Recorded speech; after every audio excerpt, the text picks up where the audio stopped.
Samedi 24 février, bonjour à tous, bienvenue dans le 13h sur RTI 1, dans l'actualité de ce jour.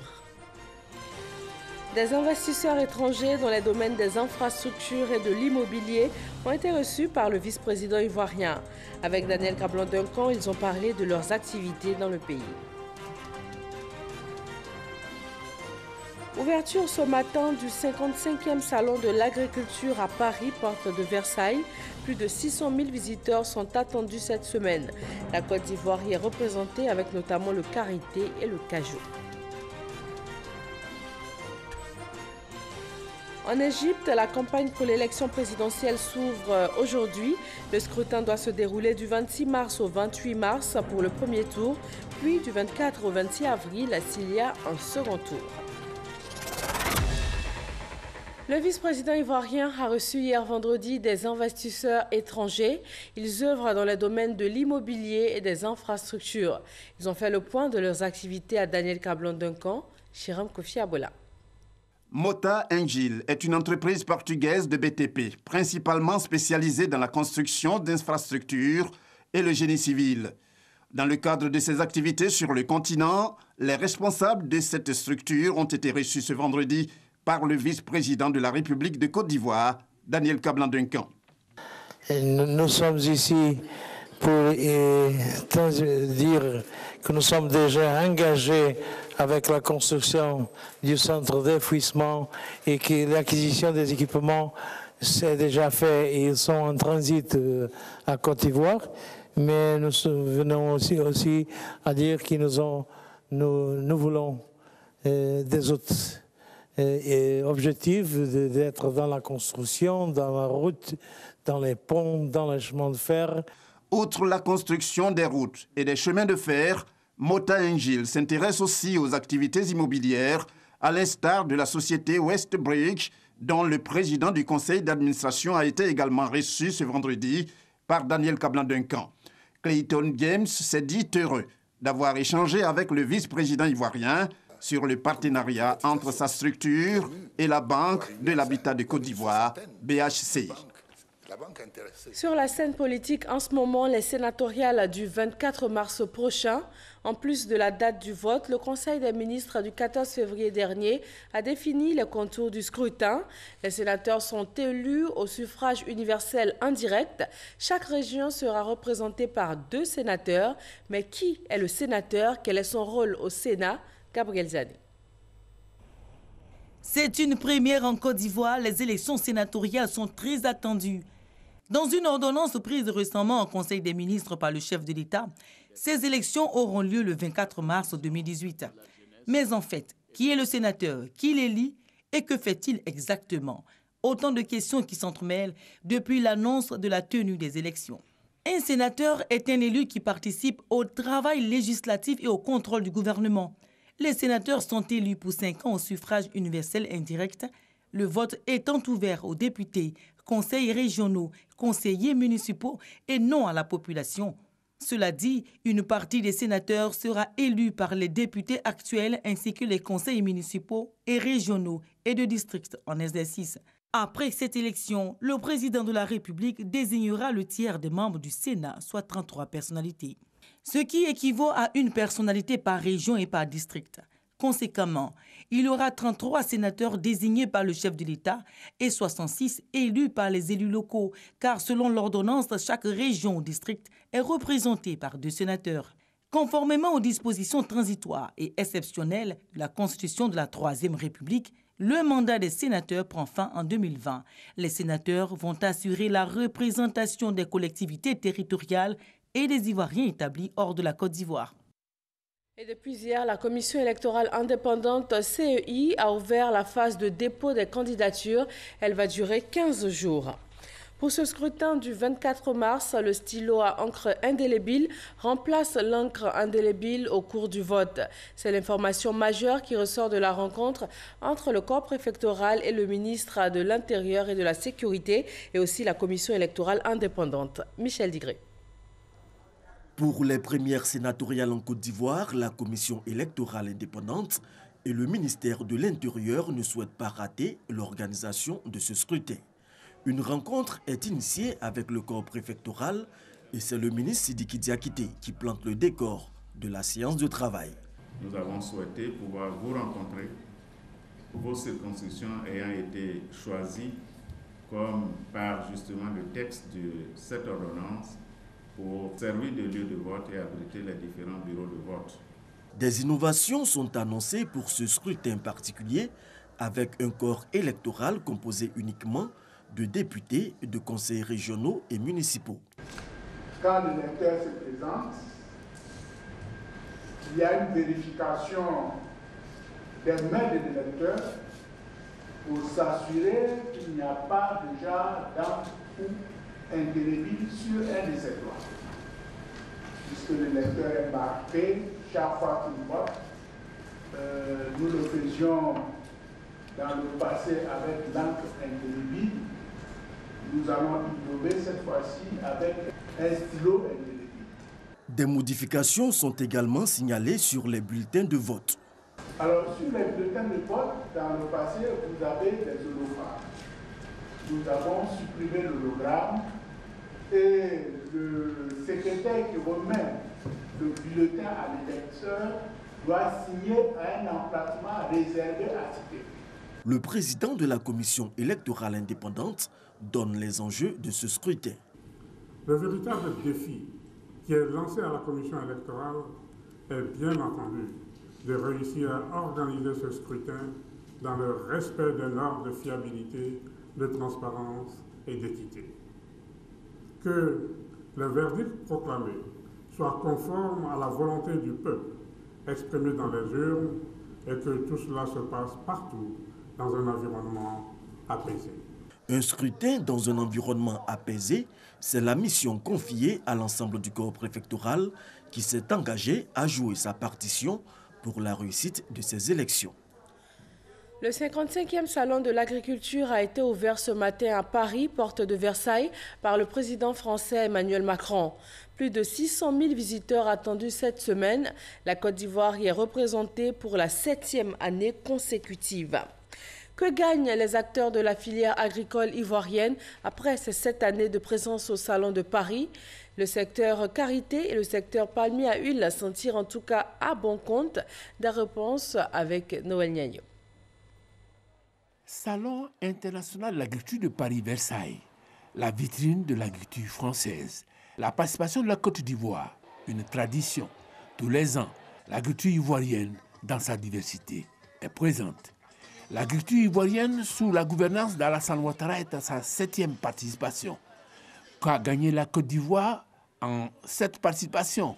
Nous avons trouvé la réponse à travers 2 spéculations. La culture du palmier à huile. Une campagne de dénigrement menace l'avenir de la filière. Nous avons été soumis à des dénigrements sur l'image de l'huile de palme il y a de cela quelques années et donc nous avions besoin de communiquer. L'autre spéculation, le karité. Une activité informelle en passe de devenir formelle. Après le Forum international sur le karité d'Abidjan de 2014 et le plaidoyer du premier responsable du karité au plan mondial.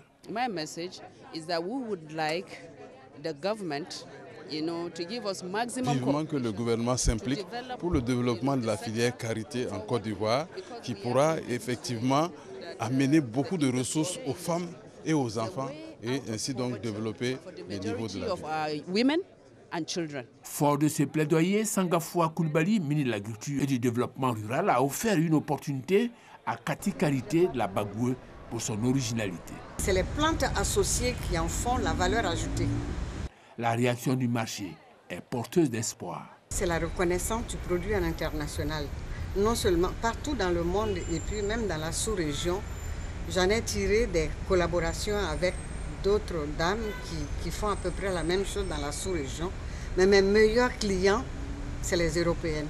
Au départ, je prenais le beurre de karité par 2 tonnes maxi avec les productrices là que je transformais. Bon, maintenant, quand j'arrive à évacuer, j'en prends encore. C'est-à-dire que c'est le délai de renouvellement qui est devenu beaucoup plus rapide. Parce que je ne fais pas pour garder. J'ai multiplié au moins par 3 ce que je faisais au début. Cet espoir a fait naître un enseignement aux promoteurs de Kati Karité. Moi, je pense que c'est une très bonne chose que les mêmes n'y aillent pas toujours. Moi, j'allais en 2016. L'année passée, il y en a d'autres qui sont partis et puis il faut faire une sorte de roulement. Si le combat est gagné au niveau du qualité, il n'en est pas de même pour l'huile de palme. À ce niveau, la bataille est encore entière. Le dénigrement continue, mais il s'agit d'une activité permanente. Il faut à chaque fois communiquer sur ce que nous avons comme atout, sur les actions que nous menons pour justement apporter la contradiction à tout ce qui dénigre l'huile de palme. C'est une communication permanente. Au total, s'agissant de ces deux spéculations, le marché est porteur. C'est pourquoi il importe donc de poursuivre les investissements dans ces secteurs afin de faire le bonheur des paysans ivoiriens. Il a été adopté en 2015 par le gouvernement ivoirien. Le système de récépissé d'entreposage a été officiellement lancé hier à Abidjan. C'est un mécanisme qui permet aux produits stockés dans les entrepôts agréés d'être reconnus comme garantie bancaire. Lansine Bakayoko.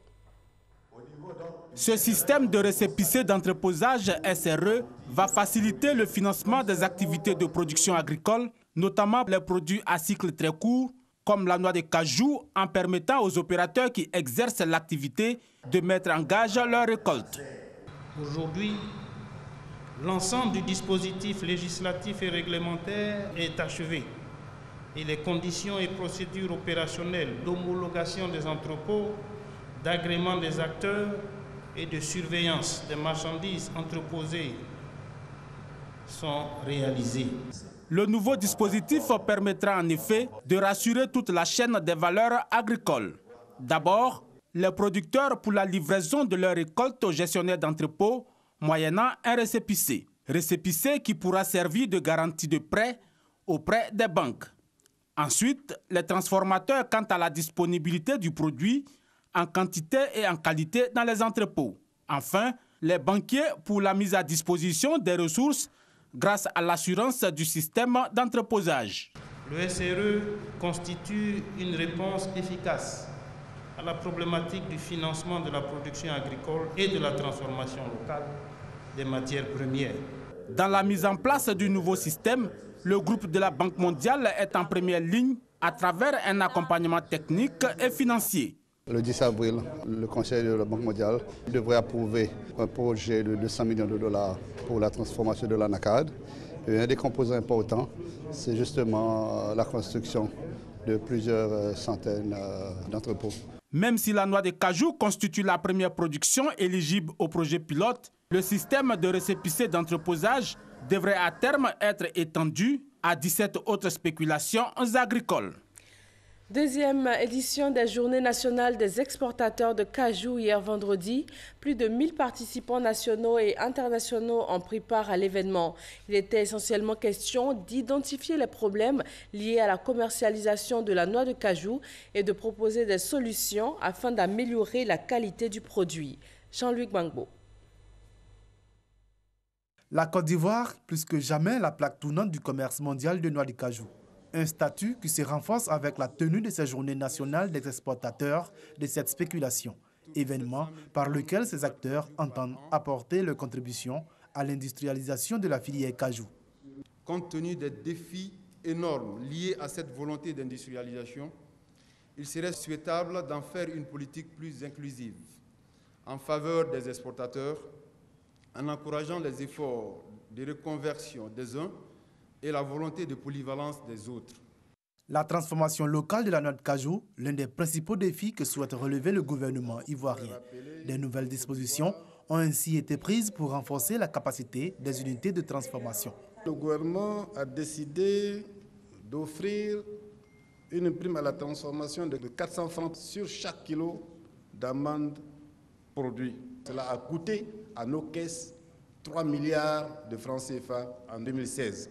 Le gouvernement a par ailleurs décidé d'impliquer davantage les exportateurs dans cette politique d'accroissement de la transformation, en réservant aux industries locales 15% des volumes à exporter. Des mesures que saluent les participants à cette rencontre. L'objectif du pays, justement, c'est de pouvoir valoriser toute la chaîne de valeur sur place. Et nous disons qu'on ne va pas continuer à développer ailleurs. Notre présence ici, justement, leur expliquer les atouts de ce qu'il faut pas rester exportateur, qu'il faut être industriel. Je suis venu m'inspirer de ce bel exemple ivoirien dans la filière cajou pour pouvoir répliquer cela dans mon pays, la Guinée, et aider la jeunesse en quelque sorte à s'en sortir. Sur les 700 000 tonnes de noix de cajou produites par la Côte d'Ivoire en 2017, seulement 44 600 tonnes ont été transformées, soit un peu plus de 6%. Les acquis du partenariat entre les opérateurs économiques et le secteur des douanes, il en a été question lors de la dernière édition des rendez-vous des douanes, la tribune des échanges entre les opérateurs économiques et les douaniers. Cheikh Koné. C'est dans le souci de répondre aux exigences d'une administration moderne que les douanes ivoiriennes ont institué cette tribune. Pour cette première session de l'année 2018, il était question de passer en revue les axes majeurs de ce partenariat entre l'administration douanière et les opérateurs économiques. Aujourd'hui, le développement d'un pays ne peut pas se faire sans le secteur privé. Les créateurs d'emplois, c'est bien le secteur privé. Il faut absolument que le secteur privé soit suffisamment dynamique. Mais nous sommes une administration. Nous sommes prestataires de services publics. Et le service public, mais nous le rendons au secteur privé. Et c'est en cela qu'il faut venir les écouter. Plusieurs interrogations et préoccupations des opérateurs économiques étaient au cœur des échanges. Les questions liées au surcoût et les longs délais de traitement des dossiers en douane, la célérité des opérations douanières, l'effectivité de la dématérialisation des procédures, bref, pour les opérateurs économiques qui ont effectué nombreux déplacements à cette tribune d'échange, si des bons points sont notés, beaucoup reste encore à faire. En termes de bilan, les relations sont très bonnes et on a de bons retours. Tout n'est pas parfait, mais pour l'instant, nous pouvons dire qu'on a de très bonnes relations. L'un des enjeux clés de ce partenariat est de faire évoluer l'attitude des douanes vis-à-vis du secteur privé. Des réformes douanières ont été entreprises dans ce cadre en faveur du secteur privé, au nombre desquelles la simplification et la célérité des procédures avec la mise en place du guichet unique du commerce extérieur, mais aussi et surtout le management des services avec à la clé la création d'un service dédié qu'est la direction de la communication, de la qualité et du partenariat avec le secteur privé. Ces acquis ont pour but ultime de renforcer les bases de ce partenariat au service du développement économique de la Côte d'Ivoire. Parlons santé avec les consultations de masse gratuites, les dépistages des soins du diabète. L'ONG La Voix de l'Espoir a ouvert une microclinique du diabète, c'est à Séguéla, dans la région du Ouorodougou. Ghana Konaté. Les populations du Ouorodougou ne vont plus parcourir de longues distances pour se faire dépister et soigner l'hypertension artérielle qualifiée de tueur silencieux. Une unité de dépistage et de soins a été ouverte au sein du CHR de Séguéla. Nous sommes là précisément dans le département de Ouorodougou, à Séguéla, pour la mise en place d'une unité de prise en charge des personnes vivant avec le diabète.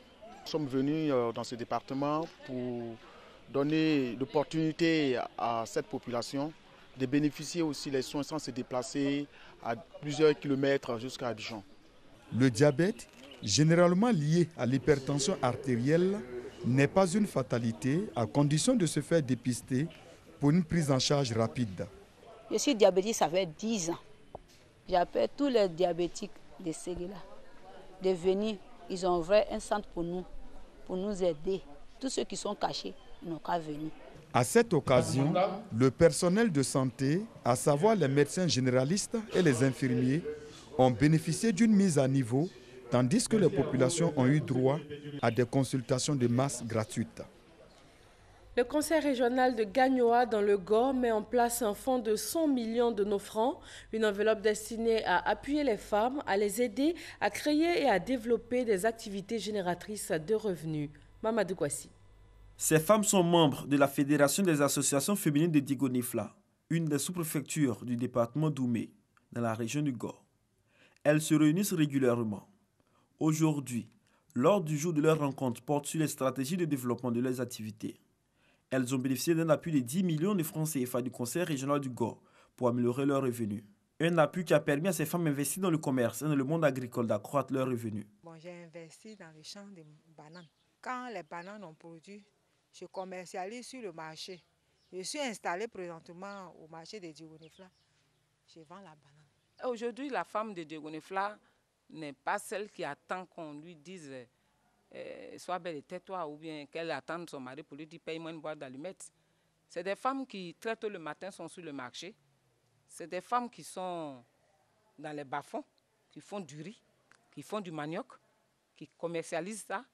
On a fait un grand champ de riz J'ai eu 30 sacs. J'ai eu 30 sacs. C'est ça que je nourris les enfants.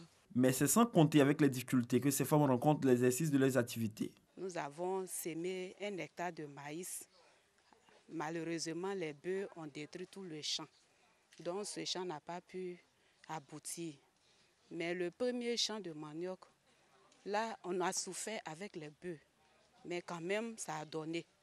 Et dernièrement, on a déterré. On a eu l'argent. Parce que souvent, quand la femme déracine le manioc et qu'elle l'amène sur le marché, les femmes vendent le manioc là, elles achètent à vil prix. Ça ne nous arrange pas. Parce que c'est des prêts qu'il faut qu'on rembourse. Aujourd'hui, à Diegonefla, nous avons plus de 80 hectares de manioc. Déjà bien, mais nous n'avons pas d'acheteurs. À Gagnoa, nous rencontrons un groupe de femmes de plusieurs quartiers de la ville, venues exprimer leur gratitude au président du conseil régional pour l'assistance quotidienne dont elles bénéficient. Le président du conseil régional Joachim Bagnon-Guégué, qui a fait de l'autonomisation de la famille une priorité, a rassuré ces femmes de la poursuite de sa politique. Nous avons beaucoup de bas-fonds. Nous sommes en pourparlers avec une société chinoise pour pouvoir exploiter ces bas-fonds. Quand le dossier sera bouclé, la population verra. Il y a une société qui a pris contact avec nous et qui va bientôt installer une usine de transformation de manioc sur place. Qu'elle soit patiente un tout petit peu, mais je pense que le problème peut être résolu. Pour accompagner cette politique d'autonomisation de la femme, un fonds de 100 millions de francs CFA a été mis en place au profit des femmes de toute la région. En plus des femmes, les jeunes des départements d'Oumé et de Gagnoa ont pu bénéficier de financements d'activités génératrices de revenus, notamment les permis de conduire, les mototaxis et la couture. Pour ma formation, j'ai besoin d'un permis pour pouvoir travailler. Et lorsque j'ai appris qu'il y avait un lancement de permis de conduire à Gagnoa, j'ai adhéré. Grâce au permis du président du conseil régional, aujourd'hui je peux exercer librement mon métier de taxi-moto. Pour cette opération de permis de conduire, ce sont 400 jeunes, hommes et femmes qui ont bénéficié de la première tranche de formation. Dans cette politique de développement humain, le président Joachim Bagnon-Guégué offre une place essentielle au social. Des centaines d'enfants de familles défavorisées reçoivent chaque année des prises en charge scolaires. Des bons qui ont permis la scolarisation de ces enfants. On m'a donné une prise en charge. Je ne savais pas ce que c'était auparavant, mais Dieu merci, cette année, moi j'ai su ce que c'est qu'une prise en charge, puisque le conseil général paye la scolarité de mon enfant pour une année. Pour cette année-là, alors vraiment, je suis très content. Avec toutes ces actions, le conseil régional du Gor veut bâtir une région prospère avec des hommes et des femmes épanouis. Dans la commune de Cocody, le Bureau international de la femme et de l'enfant fait la promotion du genre et de l'autonomisation de la femme. L'organisation veut permettre à la femme d'être un acteur clé et incontournable du développement de la société. Chris Diomondé et Francis Boifo. L'autonomisation des femmes, une lutte permanente. Beaucoup d'entre elles font face à des difficultés liées à la société, telles que la liberté financière, l'influence du conjoint dans le couple. Au niveau de la société, nous notons que la femme est face à des stéréotypes de genre qui la figent dans un rôle et qui limitent ses possibilités et ses capacités d'accès aux ressources, qui limitent ses capacités d'accès aux opportunités, qui limitent l'exercice de certains droits comme le droit de faire et de déterminer ses propres choix. Pour contribuer au réveil de la gente féminine, un panel sur le thème promotion, genre et autonomisation de la femme est initié par le Bureau international de la femme et de l'enfant. Une femme autonome apporte sa contribution au développement de sa structure familiale, mais surtout, elle apporte son leadership, son savoir-faire au plan national. On dit éduquer une femme, c'est éduquer une nation. Être un acteur clé du développement social. C'est le défi que doivent relever les femmes. Il est impérieux que toutes les femmes comprennent qu'il y va de leur propre développement. On parle de développement du pays parce qu'elle sera autonome, mais être autonome, c'est d'abord soi-même acquérir son développement. Le Bureau international de la femme et de l'enfant entend renforcer les capacités de gestion des femmes afin de mieux les valoriser dans leurs milieux respectifs. Un projet d'assistance judiciaire en faveur des victimes des plus graves violations des droits de l'homme allant de janvier 2000 à janvier 2011 a été élaboré par le mouvement ivoirien des droits de l'homme. Le mouvement est allé présenter ce projet humanitaire au commissaire du gouvernement, Abou Sanogo. Le MIDH, le mouvement ivoirien des droits humains, se préoccupe de graves violations des droits de l'homme en Côte d'Ivoire. Une de ces délégations a été reçue par le commissaire du gouvernement Ange Kessi Kwame dans les nouveaux locaux du tribunal militaire d'Abidjan. Leurs échanges ont porté sur la présentation du projet d'assistance judiciaire en faveur des victimes des plus graves violations des droits de l'homme. Projet présenté par le MIDH et qui vise à lutter contre l'impunité des violations graves des droits de l'homme. Il comprend la mise en place des mécanismes d'information des populations sur les procédures judiciaires. On a une population grandement analphabète et donc qui a peu de connaissances sur le système judiciaire. Donc sur les procédures judiciaires, le développement d'un mécanisme de conseil et d'orientation des victimes. Donc quand vous êtes victime de violation des droits de l'homme, vous devrez avoir une personne qui puisse vous écouter, constituer un dossier, au besoin vous conseiller, vous orienter et puis aussi assurer l'accompagnement judiciaire de ces victimes-là. Nous allons mettre en mission une équipe d'avocats qui partira d'Abidjan dans les juridictions cibles. Il y en a 8. Auquel il faut ajouter le tribunal militaire. Et puis, nous allons aussi localement développer des relais locaux qu'on appelle des parajuristes, qui vont faire l'écoute des victimes, qui seront en contact direct avec les victimes, qui vont aider à constituer le dossier.